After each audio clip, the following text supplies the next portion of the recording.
Olá, semeadores! Bem-vindo ao canal Boa Semente. Eu sou o pastor Júlio César, pastor da Igreja Assembleia de Deus em Bangu, Ministério de Madureira, pastor Sóstenes Silva, pastora Maria Cláudia, para quem deixamos a paz de Cristo. Bom, gente, a gente está aqui hoje para encerrar.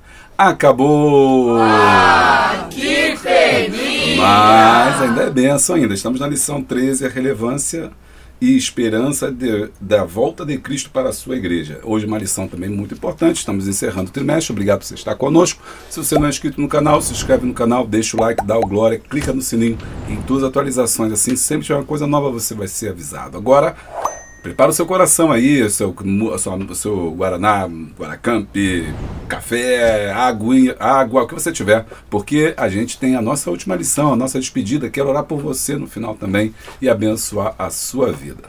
Roda a vinheta.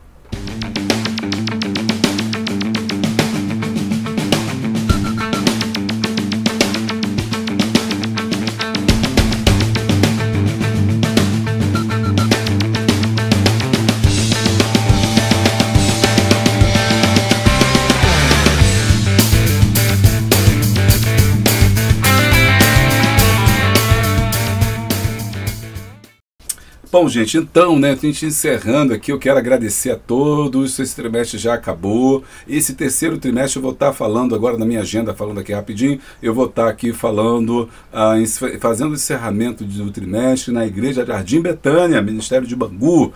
Alô aí, o pastor aí, qual o general aí, ó, Gutenberg, Rosenberg, né? Ruiberg, pastor Ruiberg, um abraço, o carinho dele aí, dele da família. Vou estar com a igreja, na igreja dele, ministrando. Então você que é aqui do campo de Bangu, não perca, vou estar nesse domingo de manhã fazendo encerramento ali em Jardim Betânia.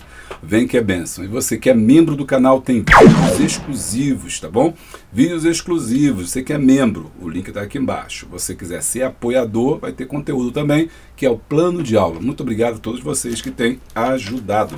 E deixa aí o like para você não esquecer aí, porque quando você deixa o like, o YouTube entende que o vídeo é relevante e aí ele começa a compartilhar com o povo.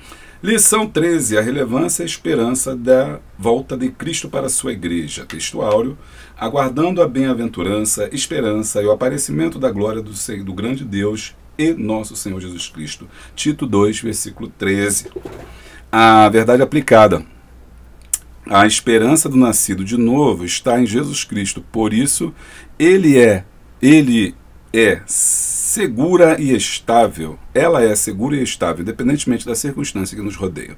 Os objetivos são 3, reafirmar a promessa da vinda de Jesus, falar que todas as profecias terão cabal cumprimento e alertar sobre o preparo da igreja para o glorioso evento. Está preparado? Essa é uma boa pergunta, hein? Vamos falar hoje sobre pré-milenismo, meso, pós. O que é isso, né? Tá tanta coisa aí que a gente tem que explicar ao povo. Na EBD é um lugar disso. Texto de referência, Tito 2, 1, 12, 13 e 14. Porque a graça de Deus se é manifestado, trazendo salvação a todos os homens, ensinando-nos que, renunciando à impiedade e às concupiscências mundanas, vivamos neste presente século sóbria, justa e piedosamente, aguardando a bem-aventurança e aventurada esperança e o aparecimento da glória do grande Deus e o nosso Senhor Jesus Cristo, o qual se deu a si mesmo por nós, para nos remir de toda iniquidade, purificar para si um povo seu, especial, zeloso e de boas obras. Os hinos são 237, 442, 469. Muito bem, vamos falar com Deus? Pai, na Tua presença estamos te agradecendo, Senhor, pela esta oportunidade de que Tu nos dá de poder ministrar, ó Deus, a Tua palavra, Senhor, através desse canal. Que seja mais uma vez bênção para os Teus filhos, que seja bênção, Senhor, para o Teu povo. Que vidas sejam, Senhor, abençoadas, ó Deus, através, ó Pai, do ministério da Tua palavra, e que cada lugar que esse vídeo chegar através da internet possa trazer vida, trazer vitória, trazer conhecimento, porque é através do conhecimento que nos aproximamos de Ti. Muito obrigado por todas as coisas, muito obrigado por este canal, por essa pessoa que nos ouve e que deixa que eu entre em sua casa para compartilhar a Tua palavra santa e gloriosa. Faça tudo quanto lhe apraz, ao que nós te pedimos e agradecemos no nome poderoso de Jesus. Amém. Bom, sei que vocês ouviram aí, né? Passou aí um avião aí, mas né, a gente vai gravando aqui, não podemos parar. Bom, então a lição de hoje ela fala sobre o arrebatamento. Na verdade, o tema dela, né, é sobre a esperança da igreja. Quando eu vou estudar a lição, eu sempre fico pensando no tema, a relevância e a esperança. A esperança da igreja. E ele traz como esperança principal o arrebatamento. Mas quando você entra na lição, você vê também que tem outro. Por exemplo, o fundamento da esperança, a esperança do arrebatamento e no tópico 3, está errado ali, né? A recompensa da esperança. Bom, então ela vai falar sobre o arrebatamento. O que é o arrebatamento, né? O arrebatamento é uma das doutrinas centrais do Evangelho. É bem verdade que nós que somos dispensacionalistas, a Assembleia de Deus é dispensacionalista, ou seja, crê que nós estamos vivendo agora no ministério, né, da dispensação da graça, mas que essa porta vai se fechar e que Jesus vai voltar e buscar a sua igreja, e que nós não vamos passar pela grande tribulação. A maioria da Assembleia de Deus, ela crê assim. Bom, essa doutrina, né, da volta de Cristo, da escatologia, ela não estava bem fundamentada no tempo da igreja primitiva. Na verdade, essas visões que nós temos sobre escatologia é coisa bem recente, do século XX para cá. Mas a gente não vai entrar muito nessa polêmica, porque quando a gente entra nessa polêmica, e se você for pesquisar professor, você vai encontrar pessoas, pastores que vão dizer que Jesus não vai mais voltar. Você vai encontrar pastores que vão dizer que Jesus já voltou. E no último grupo você vai encontrar pastores que vão dizer, pastores, professores, enfim, na internet tem de tudo e esse é o perigo, né? Pastores que vão dizer que Jesus ainda vai voltar. Mas dentro do grupo dos pastores, dos ensinos, pastores, mestres, líderes, que dizem que Jesus vai voltar, existem 3 tipos de categoria. Aqueles que dizem que esse arrebatamento, né, que vai acontecer, ele é pré-milenista, ou seja, ele é antes da grande tribulação. Vai ter aqueles que vão dizer, pré-tribulacionista, ou seja, Jesus vem antes da grande tribulação. Aqueles que vão dizer que é mesotribulacionista, ou seja, que Jesus vem no meio da grande tribulação, e os pós-tribulacionistas que vão dizer que Jesus virá após a grande tribulação. Nós, da Assembleia de Deus, nós somos pré-tribulacionistas, ou seja, nós acreditamos que a igreja não irá passar pela grande tribulação. E você que quer conhecer mais sobre escatologia, eu tenho um curso sobre Apocalipse, onde eu falo sobre tudo isso, onde eu ensino detalhadamente o que são as 70 semanas de Daniel, o que são o livro de Apocalipse, como interpretar o livro de Apocalipse. Ele é um livro de linguagem figurada, é um livro difícil, está dentro da literatura profética. Você, como professor, deve realmente fazer esse curso, tá? Eu vou deixar aqui um cupom de desconto no link aqui, é um cupom de desconto para aqueles que quiserem fazer o curso. Se você quiser fazer o curso, você vai copiar esse cartão de desconto e você vai colocar ali na Hotmart, você vai fazer esse curso. Eu quero te ajudar. Ninguém vai ficar rico. Eu nasci pobre e não estou nenhuma pretensão em ficar rico. E não vai ser vendendo o curso que eu vou fazer isso, explorando a fé das pessoas. Portanto, está aqui, é de coração, eu vou fazer essa promoção para que as pessoas possam até entender melhor, porque muita gente não entende o Apocalipse, não. Mas, enfim, eu vou dar aqui uma rápida pincelada, mas se você quiser saber mais a fundo sobre a escatologia, você vai fazer esse cursinho, vai te ajudar muito, não só para essa aula, mas você como professor, superintendente, precisa mesmo saber, todos nós precisamos muito conhecer. Mas vamos lá. A palavra arrebatamento, ela significa, vem do grego arpazo, que significa arrancar, né? Tirar de uma hora para outra. Então o apóstolo Paulo usa muito essa palavra quando ele vai falar em 1 Tessalonicenses, que nós que ficarmos vivos seremos arrebatados, né? Seremos transformados, seremos transladados, seremos retirados da terra. É a ideia de rapto mesmo, seremos raptados. A igreja, a Assembleia de Deus, né? que é tribulacionista, ou seja, acredita que nós não vamos passar pela grande tribulação. A base disso está lá nas 70 semanas de Daniel, na estátua lá de Nabucodonosor e do sonho que ele tem, do relógio profético que é mostrado para ele, que tudo vai apontar, né, eu estou resumindo logicamente, que a aula não é sobre escatologia domingo, é só para você ficar inteirado do tema da volta de Jesus, e dentro dessa visão, né, que nós temos, nós estaríamos na 69ª semana, que é a última semana. Essa última semana é a semana que nós estamos aguardando a volta de Cristo Jesus. Lembrando que para a interpretação profética, cada dia equivale 1 ano. Então, dentro dessa visão, por que eu estou refletindo muito isso, tá, gente? Porque hoje em dia não vale mais a pena você ficar brigando e dizendo, olha, é 1 ano, é um dia é 1 ano, são 7 semanas, 7 semanas, 2 tempos e meio, 2 anos e meio, porque é 2 dias e meio ou metade de uma semana. Não vale a pena entrar nessa discussão, porque hoje tem tanta coisa, tanta gente falando sobre isso, que o mais importante é você saber uma coisa: Jesus vai voltar. Acho que esse que é o tema principal que você deve defender. Você não deve abrir mão disso. Jesus vai voltar. Agora, se é pré, se é pós, se é antes, isso tudo não faz diferença. O importante é você saber que Jesus vai voltar, tá? Mas é sempre bom você estar atento com essas visões teológicas que estão surgindo. Então, dentro da nossa visão, do que nós acreditamos, tá? Então, nós estamos vivendo essa 60ª semana, 69ª semana, estamos aguardando uma semana. No tempo profético, 1 ano é como um dia, então cada ano representa um dia, ou então nós temos uma semana. Essa semana está lá nos sonhos de Daniel, representativo do sonho de Daniel, capítulo de número 9, para você que já quer lá, já começar a estudar, onde ele vai falando sobre o que vai acontecer nos últimos tempos.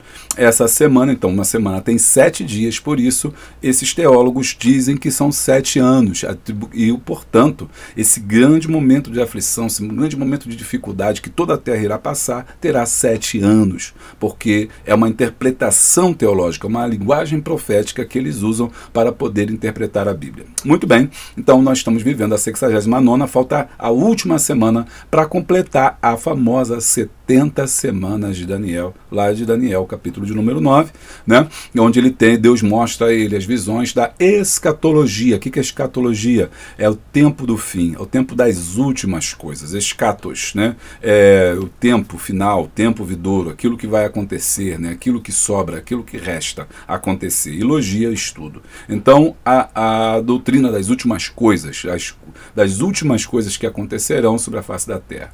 Então, nós estamos vivendo a 69ª, e o que vai iniciar, né, é a contagem para essa grande tribulação, ou para a vinda de Cristo.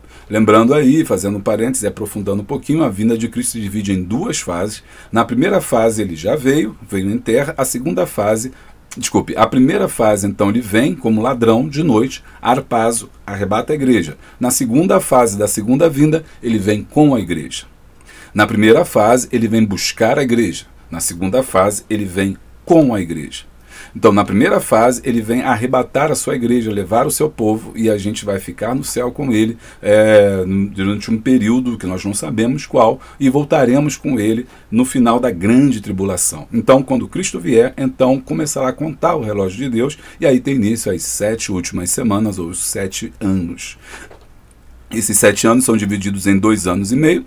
2 anos e meio é o tempo que o anticristo, a tríade satânica, o anticristo, o dragão e o falso profeta vão fazer sinais e maravilhas, vão governar o mundo e vão fazer uma aliança com Israel, e na última semana eles vão romper, ou 2 anos e meio finais, eles vão romper e vão começar a perseguir o próprio Israel, e aí vai se cumprir o que a Bíblia diz, que Jesus disse para os judeus, dizendo: então não me vereis mais até que digais, bendito é aquele que vem em nome do Senhor. Jesus retorna, agora a segunda fase, né, dessa segunda vinda de Cristo, onde ele pisa aos montes das oliveiras, e ali você tem a batalha do Armagedon. Logo depois dessa batalha do Armagedon, você tem aí 1000 anos de paz, 1000 anos de paz com Cristo, ok? Aí, quando a gente entra no milênio, também tem os pré-milenistas, pós-milenistas e mesomilenistas, mas isso é uma outra discussão. O importante é que a gente está percebendo que hoje tem N doutrinas, N coisas, pessoas que dizem que Jesus já voltou, vai voltar, enfim, que nós estamos vivendo a grande tribulação. Bom, você pode estar perguntando o que eu acredito. Eu acredito que Jesus não voltou ainda. É isso que nós acreditamos, é isso que nós defendemos, é isso que nós ensinamos. Então, portanto, nós somos, né, pré-tribulacionistas. Nós acreditamos que Jesus, a igreja, não passará pela grande tribulação. Você acredita nisso? Então digita aí: a igreja não passará pela grande tribulação. Bom, então, dito isso, nós vamos na nossa lição, porque ela fala justamente sobre essa vinda de Cristo. E aí é importante ressaltar alguns pontos que eu quero comentar aqui com você. essa é a nossa esperança. Os crentes aguardam, nós aguardamos essa esperança. A esperança nossa não está nessa vida. A esperança nossa não está no governo, na política. Nossa esperança não está nas coisas terrenas, no poder, né, natural do homem, no poder social que o homem possa ter. Nossa esperança está na vinda de Cristo, quando ele implantará, né, o seu reino na terra. Então, quando na oração do Pai Nosso, isso fica bem claro quando Jesus disse, né? Quando Jesus diz, né? Venha a nós o teu reino, seja feita a tua vontade. É o desejo da igreja, a oração da igreja. Venha, ora vem, Senhor Jesus. Como está em Apocalipse, né? Ora aquele que crê, diga venha. Aquele que ouve, diga venha. Diga a igreja, ora vem, Senhor Jesus. Essa é a nossa esperança. Infelizmente, nós estamos perdendo a visão dessa volta, dessa vinda, e estamos aguardando cada vez mais nas coisas terrenas, nas coisas naturais, e por isso nós temos perdido o foco do que é mais importante. Não é importante se é meso, se é pré, se é pós, o importante é que Jesus vai voltar, e nós, como igreja, precisamos estar preparados. Quais são as principais características levantadas nessa revista que nós vamos estudar sobre o arrebatamento? Primeiro, os mortos serão ressuscitados, né? 1 Coríntios 15, 23 fala que Jesus ressuscitou. Isso é muito importante, não há tempo da gente entrar aqui, mas é importante notar que tudo isso se baseia na doutrina da ressurreição. Cristo ressuscitou. Isso é muito importante, por quê? Porque o apóstolo Paulo constrói isso dizendo, olha, se Cristo não ressuscitou, a nossa esperança é vã, ou seja, não temos mais esperança, não temos salvação. Mas no momento em que Cristo ressuscita, nós também ressuscitaremos, porque Ele é a primícia. Então, isso é um sinal de que Jesus vem. Qual o primeiro sinal? A ressurreição de Cristo. Quando isso acontecer, teremos nosso corpo glorificado, conforme está em 1 Coríntios, capítulo de número 15, versículo de números 23. Além disso, né, e a partir daí, nós estaremos para sempre com o Senhor. 1 Tessalonicenses 4, versículo 17. Por que nós ainda acreditamos nisso, né? Você ainda pode estar pensando nisso, porque tem muita gente que ainda duvida, que fala assim, meus pais meus avós já falavam disso, Jesus não voltou, meus pais falam disso, Jesus voltou, já tenho meus filhos, já tenho meu neto, Jesus não voltou ainda. Mas Hebreus capítulo 10, versículo 23 diz que a promessa é uma esperança, e essa promessa, e fiel é aquele que prometeu. Então, se ele prometeu, se cumprirá. Afinal de contas, passarão os céus e a terra, mas a palavra de Deus não passará. Então nós acreditamos que vai se cumprir, talvez não na nossa geração, talvez não nessa geração, mas irá se cumprir. Aliás, aprofunda aqui comigo, vem comigo, a gente não pode esquecer que há outras formas também da vinda de Jesus. Por exemplo, ele pode vir coletivamente, mas ele pode vir também individualmente. Aliás, uma delas vai acontecer na nossa vida. Na coletivo, ele vai voltar para buscar a sua igreja. No individual, ele volta para mim e para você. Sim, quando a gente fechar os olhos nessa terra, é sinal que Jesus já voltou para mim ou para você, certo? Então, Jesus, de uma forma ou de outra, nós iremos nos encontrar com o Senhor. Seja a partir da nossa morte aqui na terra e a ressurreição com Cristo, ou seja a partir da vinda dele nos ares ou para buscar a sua igreja. Então, fiel é o que prometeu. Amém, irmão? Agora, o mais importante é que as pessoas não estão observando, que as pessoas não estão prestando atenção, é que nós estamos tão preocupados em discutir se vai voltar ou se não vai voltar, se é meso, se é pré, se é pós, que a gente esqueceu do mais importante, que é o que? Preparar a nossa vida. Como diz lá, né, no Antigo Testamento, o chamar de Israel, prepara-te, ó Israel, para te encontrar com teu Deus. E hoje nós somos Israel de Deus. A questão é saber como está a nossa vida. Será que nós estamos preparados para a vinda coletiva ou individual de Jesus? Será que nós estamos preparados para nos encontrarmos com o Senhor? Será que nós estamos perdendo o nosso foco, o foco da nossa fé, no sentido de que nós não estamos atentos à vinda de Jesus?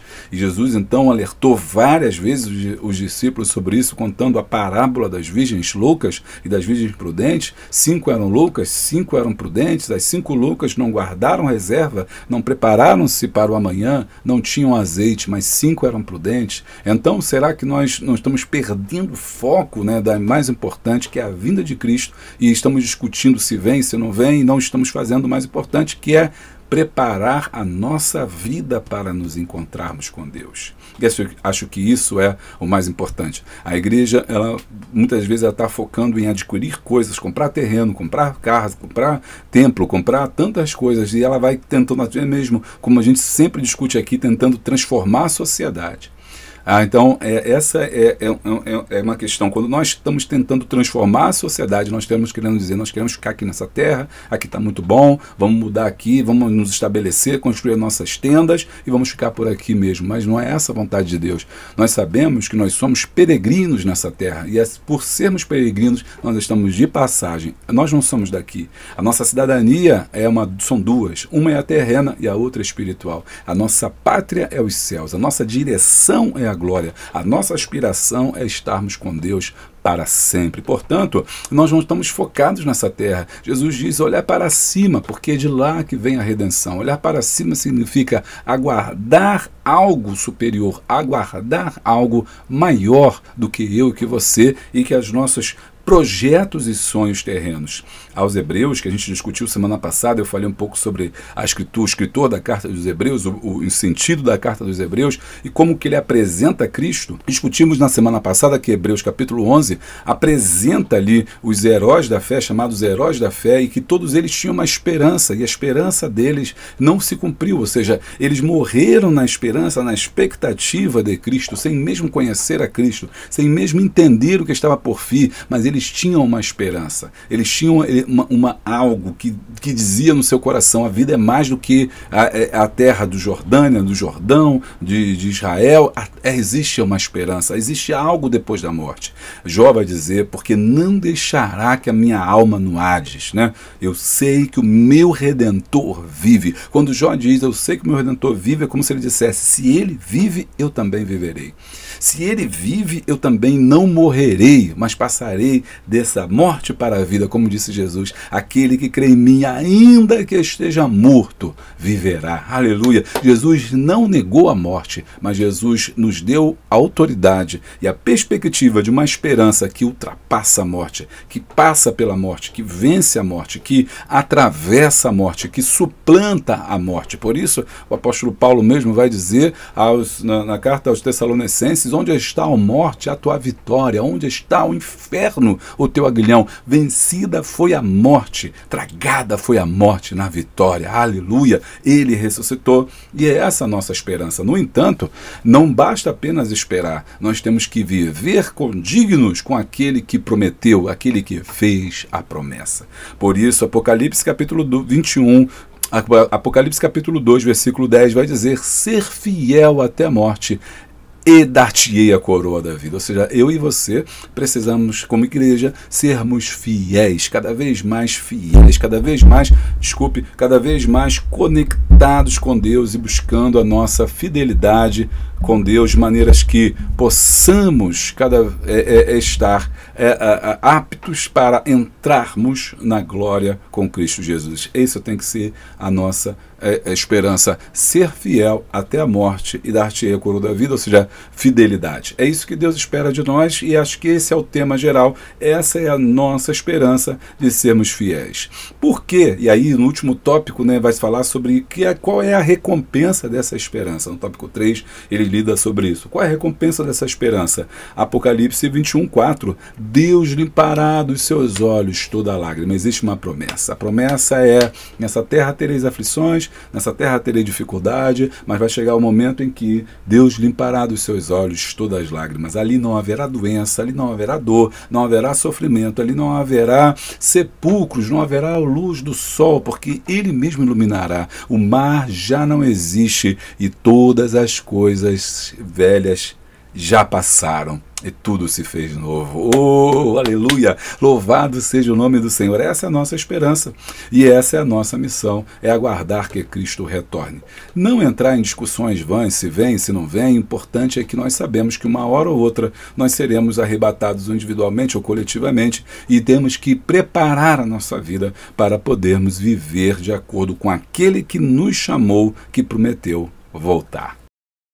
E aí também quero falar com vocês sobre os sinais da vinda de Cristo. Quais são os sinais da vinda de Cristo? Como é que a gente pode saber que Cristo está voltando? Será que tem como saber isso? Bom, eu quero destacar aqui com vocês 6 sinais. Primeiro, falsos mestres. Mateus 24, 5 diz que Jesus, falando com seus discípulos, ensina dizendo que surgirão falsos mestres, falsos cristos, falsos salvadores, que vão dizer para a gente, olha, Cristo está aqui, Cristo está ali, eu sou o Cristo. Jesus disse, não, falsos mestres, falsos ensinos, e é o que a gente tem visto, tantas doutrinas diferentes, tanto ensinamento diferente. Esse é um sinal da vinda de Cristo. Então, quando você observar umas coisas estranhas aparecendo, surgindo, que não condiz com a Bíblia, está aí um sinal. Segundo sinal, guerras. De fato, Mateus 24, 6 diz que haverá guerras até o fim. Bom, e isso quer dizer, isso quer dizer que a guerra é um prenúncio da vinda de Cristo. É bem verdade que sempre houve guerras. Também não é o caso de você estar com certo alarmismo em relação a isso, dizendo, ah, não, Jesus está voltando porque apareceu uma guerra tal, porque apareceu guerra no Oriente Médio, porque apareceu uma guerra em África ou na América Latina, ou nos Estados Unidos, tem uma guerra, então Jesus está voltando. Não é necessariamente isso. O que ele está querendo dizer com isso, já que a guerra sempre existiu, a guerra é um fenômeno social que desde que existem as nações, que elas sempre estão combatendo, sempre estão guerreando, e muita gente pode falar assim, não, mas nunca houve guerra como tem acontecido ultimamente. Isso é uma mentira, sempre houve guerra. A gente só no século XX tivemos 2 grandes guerras que foram muito mais catastróficas do que as guerras que nós estamos encontrando aqui. Então, o que o texto quer dizer? Mateus 24, 6 está dizendo das guerras e rumores de guerras. É dizer que não haverá paz. É isso que ele quer dizer assim, olha, se tiver tudo em paz, né, Jesus não está voltando, mas enquanto tiver surgindo guerras, ou seja, enquanto tiver o ódio, a peleja, nações brigando umas com as outras, opa, esse é um sinal aí de que Jesus está voltando. 4, pestes. 3, a fome. E isso é um grande problema. Mateus 24, 7 fala sobre a fome. E realmente nós estamos vivenciando tempos de fome. E a gente pode observar isso não só... Deixa eu sentar aqui no microfone, melhorar aqui. E a gente pode perceber isso... Deixa eu falar aqui direitinho. Tá aqui direitinho para falar direito. Muito bem. E a gente pode perceber isso, né? Não só apenas a questão da África, né, um país onde a miséria é muito grande, já existem muitas pessoas com fome. Mas a gente não precisa só falar de África. O próprio Brasil é um país que não venceu a desnutrição infantil. Pelo contrário, o Brasil regrediu vários postos, né, que já havia alcançado no Índice de Desenvolvimento Humano. O Brasil voltou atrás, voltamos para o famoso mapa da fome, que é o que preconiza quando algumas nações elas vivem com muito pouco para poder sobreviver. Agora, um problema interessante também que eu quero falar um pouco sobre isso, problematizar contigo, avançar um pouquinho mais, é que quando a gente fala de fome, a gente sempre entende, né, que a fome é a ausência de comida, né? A gente pensa logo naquelas crianças esquálidas, magras, magérrimas, né, subnutridas. Ora, mas também a gente tem que entender que muitas pessoas hoje vivem num quadro também de insuficiência alimentar. Porque nem tudo que a gente come é alimento. Por exemplo, hoje quando a gente vê que a sociedade está cada vez mais sofrendo do mal da obesidade, né? A obesidade também é um problema alimentar. Assim como a fome e a escassez de alimento, a obesidade também é uma escassez de alimento, porque nem tudo que é comida é alimento. Você pensou sobre isso? Existe uma diferença entre comida e alimento. Alimento é algo saudável, algo natural, que vai te satisfazer o seu corpo, que vai satisfazer as suas necessidades nutricionais. Comida é qualquer coisa que você pode comer. Qualquer coisa, você vai lá, comida, não vai morrer naquela hora, então come. Então você vai no fast food, você quer uma comida rápida, você come um hambúrguer, um sanduíche, ou seja lá o que for, aquilo é comida, mas não é alimento. Então o grande problema do mundo talvez não seja nem tanto a fome, mas muito mais talvez, né, seja o problema de obtenção de um alimento saudável. né? Isso é um grande problema que nós precisamos lidar aí no século XXI. Bom, outro fator também são as pestes. As pestes também são notórias, né? A gente teve agora recentemente a pandemia do H1N1, nós tivemos a pandemia também, né, da Covid-19, nós tivemos também outras, não só pandemias, mas endemias. A diferença de pandemia para endemia, que a pandemia ela é global, a endemia é local, mas, por exemplo, em África nós tivemos o surto de ebola, também foi uma doença que muito matou, e outras mais que têm surgido por aí. Então, as pestes é um prenúncio da volta de Cristo. O sinal. O quinto sinal é o ocultismo, 1 Timóteo 4:1, né? Você vê tantas doutrinas estranhas, tantas coisas sem sentido, ou com sentido oculto, músicas, religiões que vão surgindo, satanismo, tudo isso são sinais também da vinda de Cristo. E o último é a restauração de Israel, Isaías 66:8, né, onde Israel será restaurado. Agora, ele virá por quê? 3 motivos pelos quais Jesus virá. Primeiro, ele prometeu, João 14:3, Apocalipse 22:20. No 14 é grande discurso de Jesus, da sua promessa: não se turbe o vosso coração, crede em Deus, crede também em mim. Na casa de meu Pai há muitas moradas, e se não fosse assim, eu não teria dito, vou preparar-vos lugar. Então Jesus nos prometeu, então isso é promessa, nós cremos. Apocalipse 22:20, né, vai dizendo no contexto em que ele diz, né, que eis que venho sem demora, e o galardão está comigo para dar a cada um segundo as suas obras. Então, primeiro, porque ele prometeu. Segundo, os anjos confirmaram. Atos 1, do 10 e 11, vai dizer: o mesmo varão que viste subir de lá de cima há de voltar, né? Então, ou seja, os anjos vieram. Não, porque estáis olhando para cima, barões galileus? O mesmo Jesus que viste subir é o mesmo que deverá voltar. Os anjos confirmaram a promessa.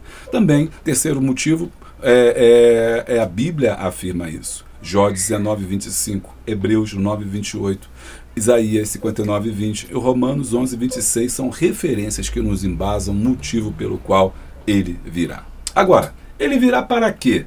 Primeiro, para levar a sua igreja. João 14:3 diz que eu vos levarei para que onde eu estiver estejais vós também. Segundo, para consumar a salvação. Romanos 13:11 diz que ali, nesse momento da sua vida, nós estaremos para sempre com o Senhor. Então tudo vai ser consumado, vai ser transladado, vai ser feito nesse momento em que nós estivermos com o Senhor. Para quê? Para glorificar os seus. Efésios 5:17, receberemos um corpo glorificado. Portanto, ele virá para levar a igreja, para consumar a salvação e nos dar um corpo glorificado.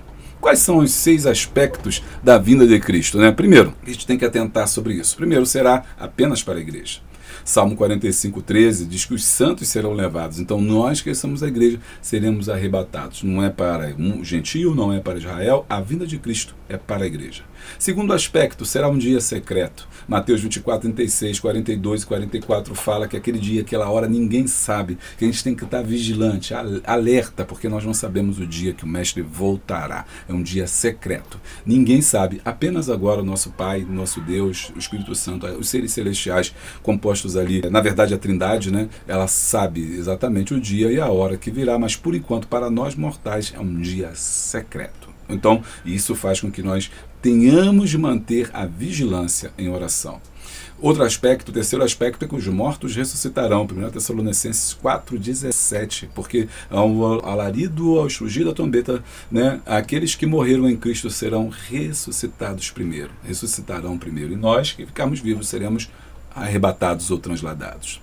Quarto ponto, será instantâneo. Não vai buscar um pouquinho aqui, um pouquinho ali, não. 1 Coríntios 15:32, altamente, arrebatamento, rapidamente, prontamente, instantaneamente, num abrir e fechar dos olhos. Assim como a gente faz em segundos, né? Todos aqueles serão arrebatados. Arrebatamento vem da palavra harpazo, aquele que é tirado, aquele que é raptado, e seremos nós. E a igreja se receberá um corpo glorificado.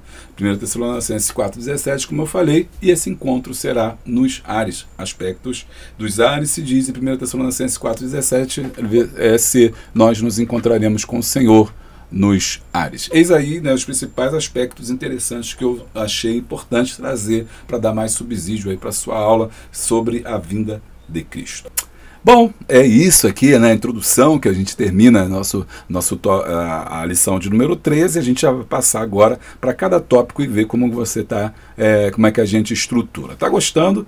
Deixa o like, e dá o glória. Não esquece aí de fazer o curso com a gente, o curso de professores de Escola Bíblica Dominical. Estou aguardando vocês lá, certificado no final, pela Hotmart. Muita gente já fez, marca a gente, posta aí o certificado, vem estudar comigo, vai ser bênção para a sua vida.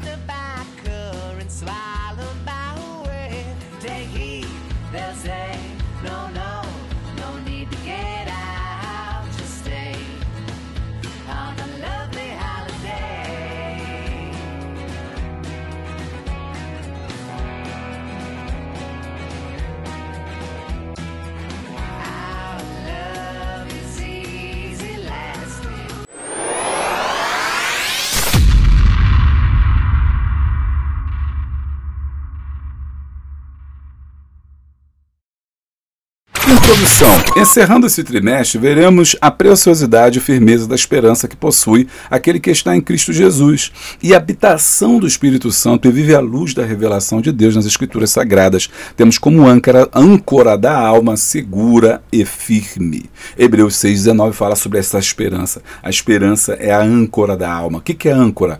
A âncora é que é usado nos navios, né? Você sabe muito bem que os navios usam a âncora para sustentar ali o navio, para que o navio possa ficar firme, se não ser levado pelo mar. Então, assim como o navio precisa de uma âncora, que ela é pesada, para poder fixar o navio no lugar, nós também temos que estar fixos. Fixos aonde? Fixos na palavra. Essa é a nossa esperança. A fé é a âncora do cristão. Fundamento da esperança. Então, nesse tópico 1, nós vamos falar sobre o fundamento da esperança. O fundamento da esperança é o seguinte: a promessa de Deus são dignas de confiança. A igreja sabe que a sua esperança está em Deus e que Ele é fiel para cumprir. Ressalte aqui, né, que não existe promessa de carro, de bênção, promessa de casa, de chave, promessa é Ele vai voltar. Essa é a nossa promessa, então isso você deve ressaltar. E nesse tópico 1 fala dessa promessa. Então, que nós temos que estar firmes nessa promessa. Agora, é claro que quando existe uma promessa, a gente tem que entender, perceber que o fato de existir uma promessa, nós teremos dificuldade em cumpri-la.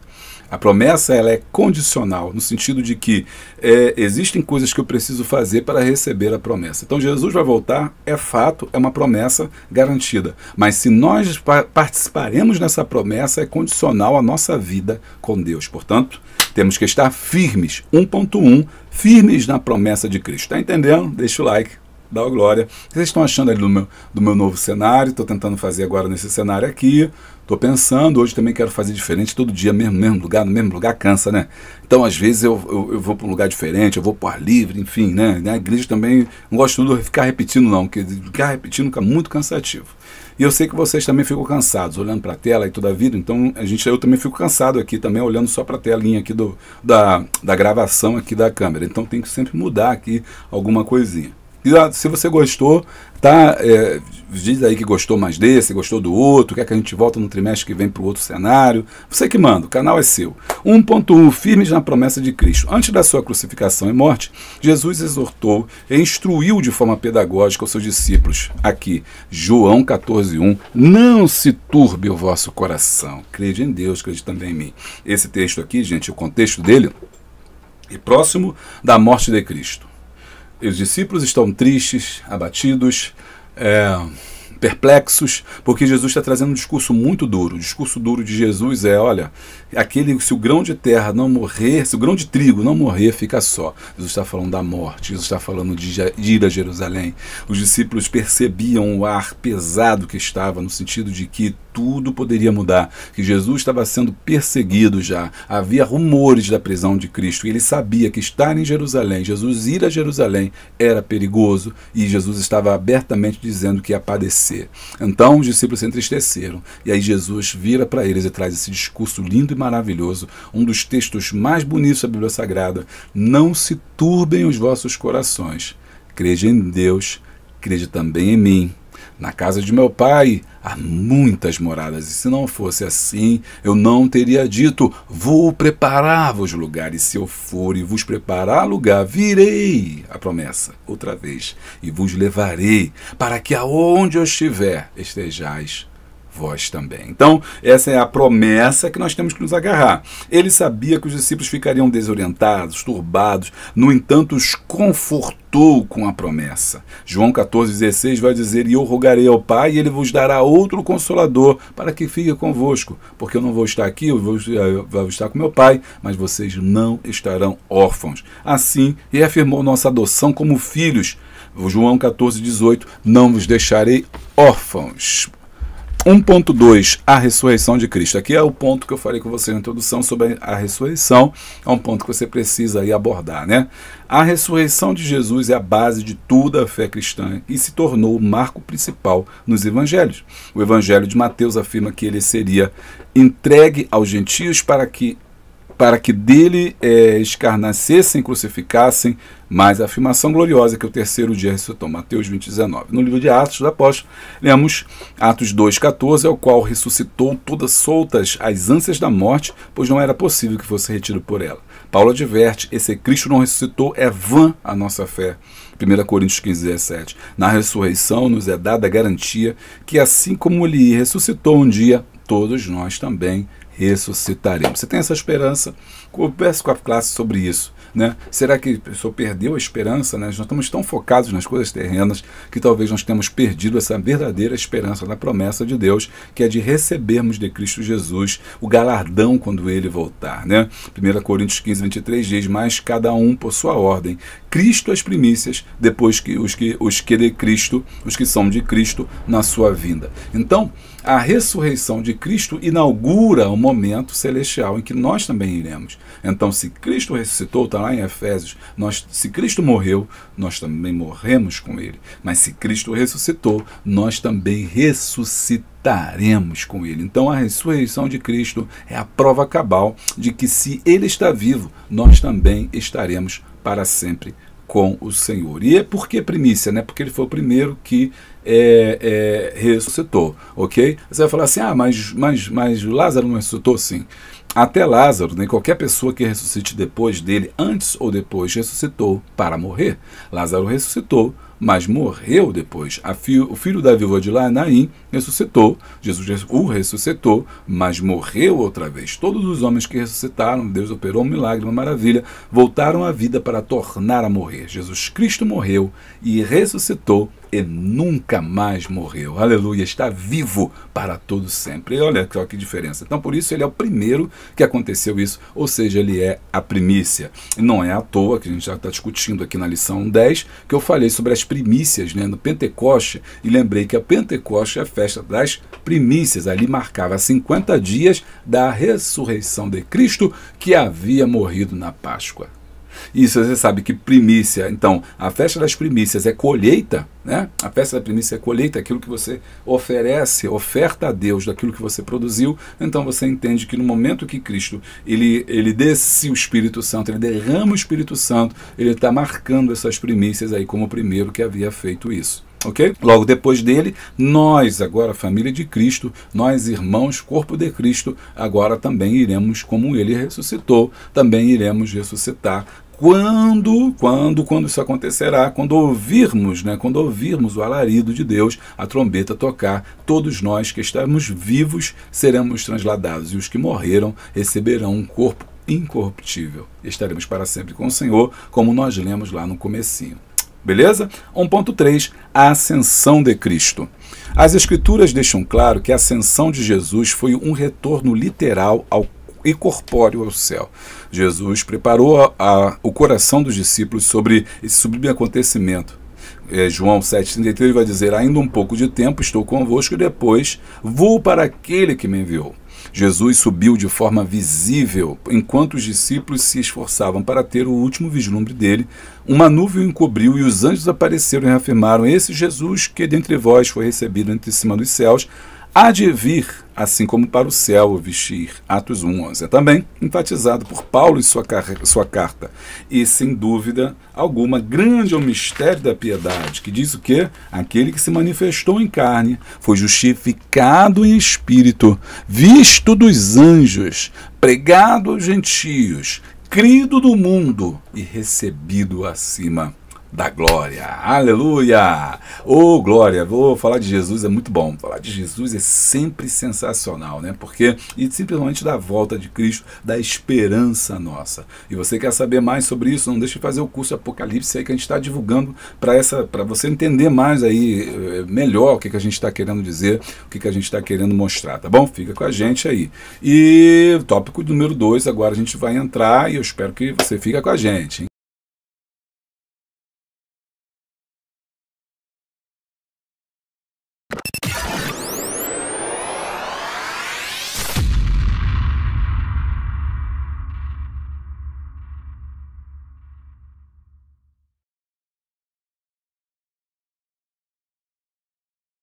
Três, a recompensa da esperança. Temos a certeza de que andando em obediência, segundo as suas muito ricas misericórdias, desfrutaremos das recompensas. 3.1, gozo e alegria na vida presente. Então, isso é muito importante. Essa esperança, ela não é só a esperança da vinda de Cristo, mas também é a ideia de que a vida eterna, ela não começa quando a gente fecha os olhos. A vida eterna começa agora. Assim como o reino de Deus é chegado entre vós, nós aguardamos Cristo voltar para iniciar o seu reino na terra, o seu reino eterno na terra, não apenas o reino milenar, mas o reino de Deus estabelecido na terra. A gente não pode esquecer que isso é uma promessa para o futuro, mas ela inicia agora. No momento que eu aceito a Jesus, eu já vivo em vida um pouco desse reino. Da mesma forma, essa esperança da vida eterna, ela se começa a viver agora. Então, o fato de eu ter essa esperança da vinda de Cristo já traz para mim essa perspectiva de uma nova vida. E que na vida presente eu já começo a gozar das benesses de Deus para mim. Então por isso que é 3.1, gozo e alegria na vida presente. O princípio da esperança se estende até a eternidade, mas também pode nos amparar nos desafios cotidianos desta vida, ou seja, começa agora. No momento que aceitamos a Jesus, no momento que eu aceito a Jesus, eu já estou iniciando um processo de vida com Deus, de maneira que eu já começo a acreditar e tomar isso como vida cristã, para suportar as tribulações, as dificuldades que eu estou atravessando, porque eu creio, porque o meu Redentor vive. Amém? Então começa não quando a gente no futuro, começa agora. A paz de Deus prometida para nós começa agora. A vida de gozo, de alegria começa agora. O amor começa agora. O perdão começa agora. Não se concretiza no todo agora porque estamos ainda presos ao corpo físico, vivendo no mundo. Mas quando nós estivermos com o Senhor para sempre, não haverá mais essa barreira do corpo físico ou do mundo físico, estaremos para sempre com o Senhor. E se concretizará 100% a plenitude de Deus na nossa vida. Bom, Salmo 146, 5 vai dizer: bem-aventurado aquele que tem a Deus de Jacó por seu auxílio e cuja esperança está posta no Senhor. Com esperança temos a alegria da vida, né? Por uma pessoa sem esperança é uma pessoa sem alegria.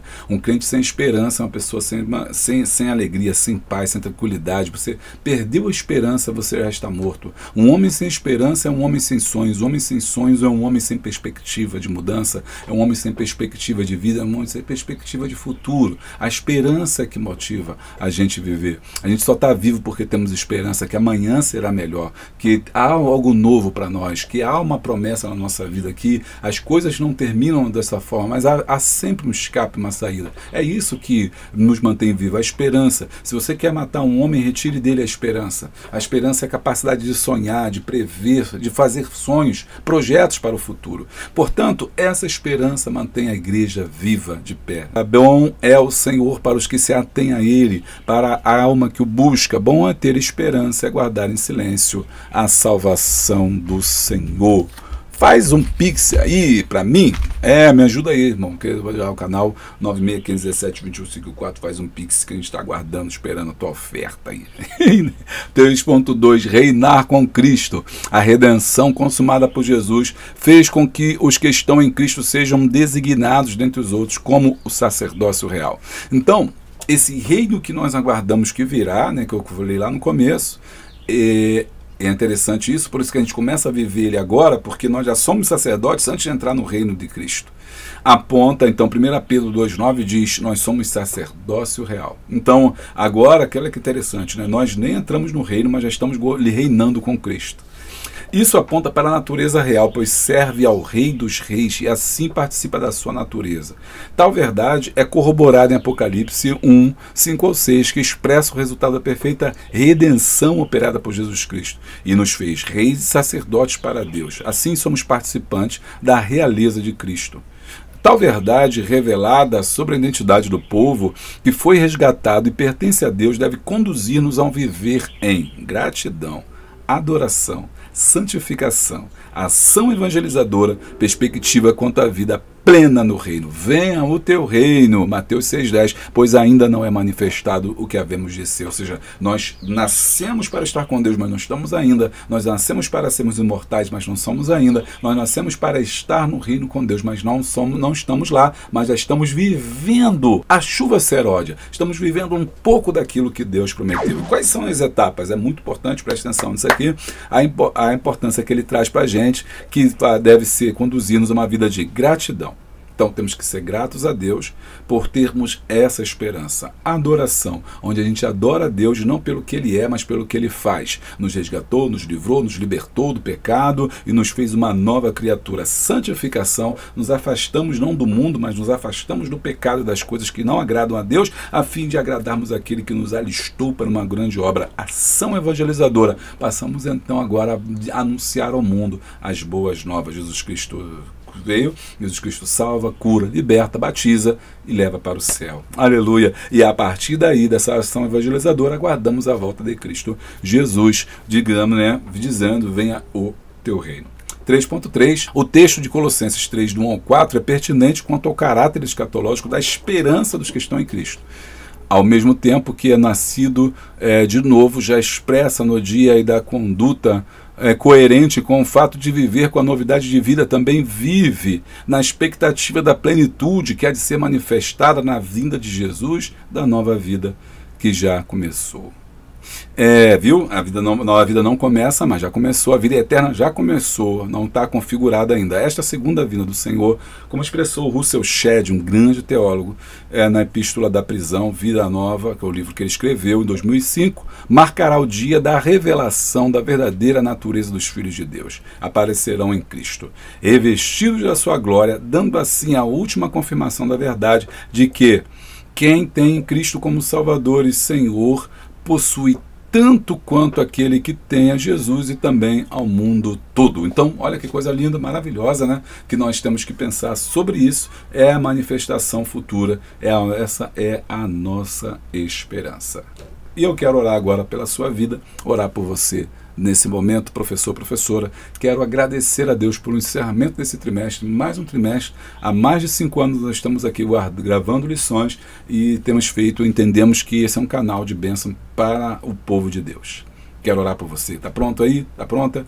Vamos orar. Vou agradecer pela sua vida. Você que está chegando como professor, você que não vai mais ser professor, não deixe de ver nossos vídeos. Continue acompanhando. Aqui somos uma grande família. Precisamos muito da sua visualização, do seu apoio, do seu like, do seu joinha, das suas orações. Amém? Vamos orar. Senhor, muito obrigado. Estamos encerrando mais um trimestre. Não me sinto cansado, não me sinto desanimado, me sinto revigorado, porque a Tua presença, a Tua graça está sobre mim. Dá-nos, ó Deus, cada vez mais visão, e Senhor, da Tua palavra, sabedoria, Senhor, a dos Teus preceitos, humildade para entendermos que nada sabemos e que precisamos Te conhecer cada vez mais. Nos ajuda, Senhor, revela, Senhor, aquilo que nós precisamos saber e entender sobre a Tua palavra, para que possamos crescer em espírito e adorar em espírito e em verdade. Dá-nos crescimento, dá-nos, ó Deus, sabedoria, dá-nos, Senhor, entendimento, Senhor. Toma conta da nossa vida, da nossa causa, da nossa família, daquilo que nós precisamos. Abençoa nossas igrejas, abençoa nossas escolas bíblicas dominical, os alunos que nos ouvem, aqueles que estão conosco, Pai querido. Faça, Senhor, conforme a Tua vontade. Senhor, use esse canal cada vez mais, faz ele crescer para que mais vidas sejam alcançadas, não para a minha honra, para a minha glória, para a glória de um homem qualquer, mas para que o Teu reino seja, Senhor Deus, ó Pai, alcançado. Tu fizeste uma promessa em relação a esse canal de ser uma semente plantada. Eu te dou graças porque essa semente tem crescido, tem sido espalhada pelo mundo inteiro. Mas eu sei, ó Pai, que pode alcançar muitas pessoas que não ouviram ainda a Tua palavra, que precisam de um conhecimento sólido e bíblico daquilo que Tu faz, daquilo que Tu és. Ajuda esse canal, Senhor, que ele seja bênção, que ele não perca o seu foco, que ele fique sempre, Senhor, conectado contigo, mostrando, sendo luz para as nações e, Senhor, agradecendo, Senhor, por tudo, no nome poderoso poderoso de Jesus, eu despeço desse trimestre, já recebendo o próximo, com as bênçãos, Senhor, que virão sobre as nossas vidas. Toma, Senhor, cada professor, professora, superintendente, aqueles que estão trabalhando, Senhor, todo domingo, Senhor, para fazer a tua vontade, que as suas classes cresçam, que haja multiplicação, que outros alunos venham somar, Senhor, que venham nos unir a nós, para que possamos levar a tua palavra. Seja conosco, Pai, é o que nós te pedimos e nós já te agradecemos, em nome poderoso de Jesus. Amém. Ufa! Eu vou ficando por aqui. Foi muito bom ter esse trimestre com você. Obrigado pela sua companhia. Que você possa ficar conosco no próximo trimestre. Não vá embora. Nós vamos estudar os 10 mandamentos. Vai ser muito bom. A revista está muito boa. O comentarista é bom. E o canal também é bom aqui. Particularmente, o pastor Júlio não deixa a desejar. Você vai gostar de ficar com a gente, mesmo que não seja professor ou professora. Não me abandona não, hein? Vou ficando por aqui. Beijo grande, abraço forte, que se você não é inscrito no canal, se inscreve no canal, deixa o like, dá o glória, clica no sininho em todas as atualizações, assim não vai perder nada. Beijo grande, abraço forte e a paz de Cristo.